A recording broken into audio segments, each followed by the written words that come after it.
Le trottoir ne s'est pas seulement fissuré sous sa joue. Il s'en est souvenu. C'était un mardi étouffant. Et tout ce que Mila Estevez voulait, c'était rentrer chez elle sans s'effondrer.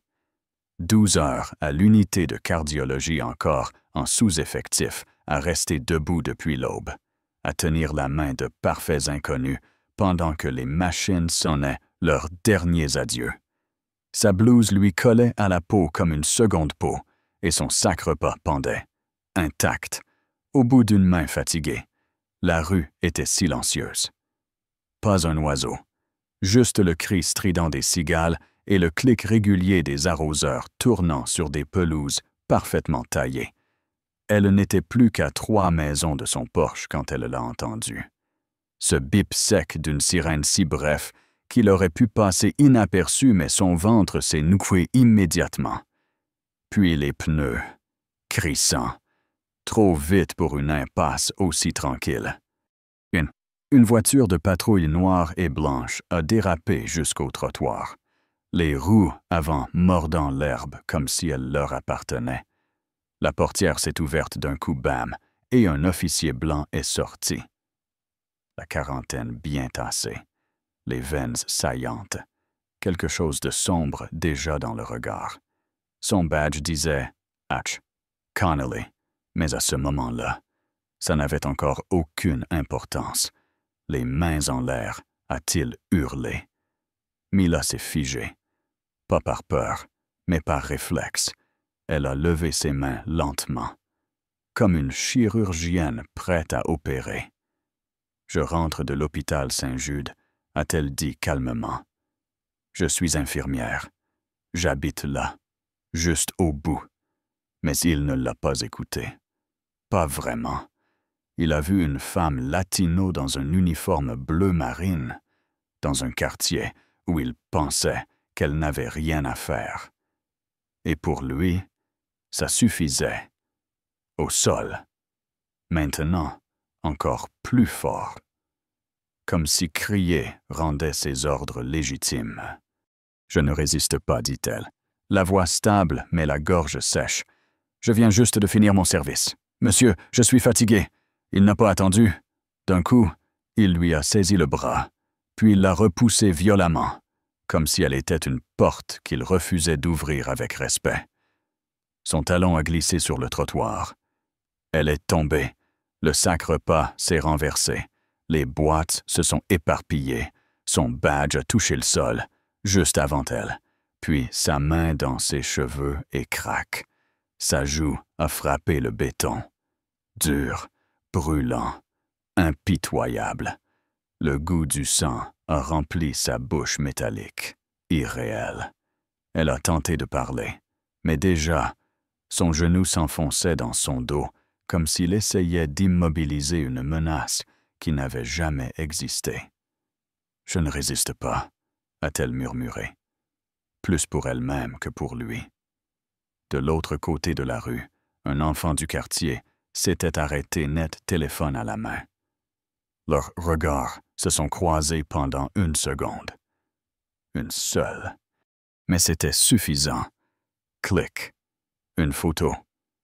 Ce moment-là, son corps replié, le visage contre le bitume, son uniforme sale de sueur et de poussière allait devenir tout. Quand la voiture de police est repartie, Mila était toujours là, assise sur le trottoir, menottée, son déjeuner dispersé comme des confettis à une fête à laquelle elle n'avait jamais été invitée. Aucune charge, aucune explication, juste des ecchymoses et un silence épais. Mais ce silence n'a pas duré. 36 heures plus tard, la photo faisait le tour du pays, sur les écrans des stations-service, sur les pancartes de protestation, sur les plateaux de télé où les présentateurs penchaient légèrement la tête et prononçaient des mots comme « procédure standard » ou « enquête en cours ». Mais cette fois, personne ne les croyait, parce que là, ce n'était pas une vidéo floue, ce n'était pas bruyante, c'était calme, net, Une femme seule, visage contre terre. Sans lutte, sans contexte juste, injuste. Et peut-être que c'est pour ça que ça a frappé plus fort. Parce que ça semblait presque banal. Mila a disparu du regard public dès le lendemain. Elle a préparé un sac, embrassé le rosaire de son abuela, et elle est partie. Pas de conférence, pas de plainte. Juste le silence. Certains disaient qu'elle fuyait. La vérité, elle voulait juste pouvoir faire ses courses sans être l'infirmière de la photo. Elle a changé de ville. Elle a pris un poste discret dans une unité mobile de soins pour des communautés rurales hispaniques. Son nom n'était nulle part affiché, mais ses empreintes étaient partout campagne de vaccination. Soins maternels, cliniques mobiles, dans des zones que l'État avait oubliées. Elle n'a jamais parlé du trottoir. Elle n'en avait pas besoin. Son impact se lisait dans les réformes de santé, les nouveaux droits des patients, les commissions contre les biais raciaux en milieu médical. Elle témoignait hors caméra, écrivait dans l'ombre, remodelait des systèmes qui l'avaient laissé à terre, et pendant que Mila s'élevait, l'officier H. Connelly s'effondrait. D'abord doucement, les voisins qui ne disaient plus bonjour, les parents qui changèrent de trottoir, puis les appels ignorés, les barbecues sans invitation, une femme qui dormait dans une autre pièce. Personne ne criait, personne ne taguait sa maison. Il disparaissait juste, lentement, complètement. Et ce genre de silence ronge plus fort que n'importe quelle colère. Puis le diagnostic, insuffisance hépatique, brutale, fulgurante, de ceux qui ne posent pas de questions. Il a postulé à 2 centres de transplantation. Les 2 ont dit non. Le premier avec une lettre polie invoquant des valeurs communautaires. Le second a été clair, risque réputationnel.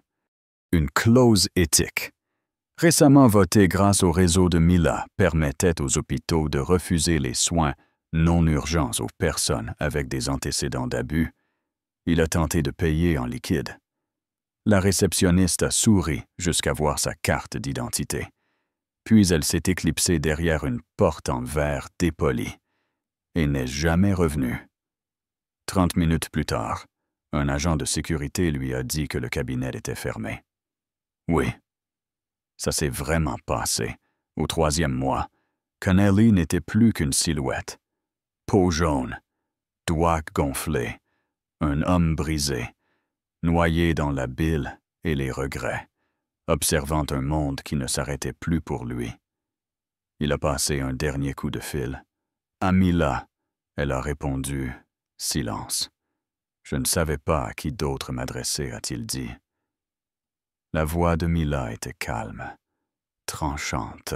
« Et qu'est-ce que tu crois que je pourrais comprendre ?» Il a hésité. « Je ne veux pas être sauvé. Juste qu'on me voie. » Un nouveau silence. Puis, froide mais lucide, je pense aux conséquences. Le pardon, c'est personnel. La justice, c'est public. Et elle a raccroché. Pas de cris, pas de scène. Juste une porte qui se ferme doucement. Il a été admis dans une clinique de charité en urgence. Allongé, il a demandé à l'infirmier s'il reconnaissait la photo qui l'avait détruit. L'infirmier n'a rien dit pendant quelques secondes. Puis, à voix basse, « Oui, je la connais. Il est mort quelques nuits plus tard. Seul. Pas de nécrologie. Pas de drapeau. Juste une ligne en bas de page d'un journal médical. Décès constaté. DNR activé. 23h42. Et Mila. Elle a continué. Pas d'interview, pas d'argent gagné sur son dos. Elle a investi dans des bourses pour jeunes infirmières latinas, étendu le réseau de soins mobiles dans 3 autres départements, toujours avec son badge sur le cœur, mais maintenant, les enfants lui faisaient signe avec des sourires. Un mural, dans son nouveau quartier, ne montrait pas son visage au sol, mais sa silhouette, en train de s'élever, drapée de lumière, entourée de mains tendues.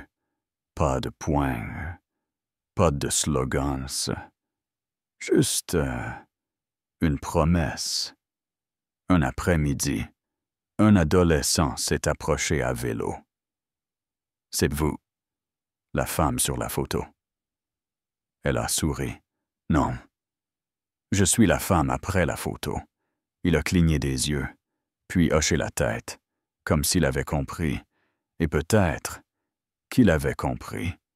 Parce que la justice ne crie pas toujours. Parfois, elle rentre à pied, en silence. Parfois, elle te laisse tomber, pour que tu puisses te relever encore plus haute. Et toi, qu'en penses-tu c'était de la justice, ou juste du karma? Les gens comme Connolly méritent-ils le pardon? Dis-nous ce que tu en penses dans les commentaires. Parce que le silence, ce n'est plus une option.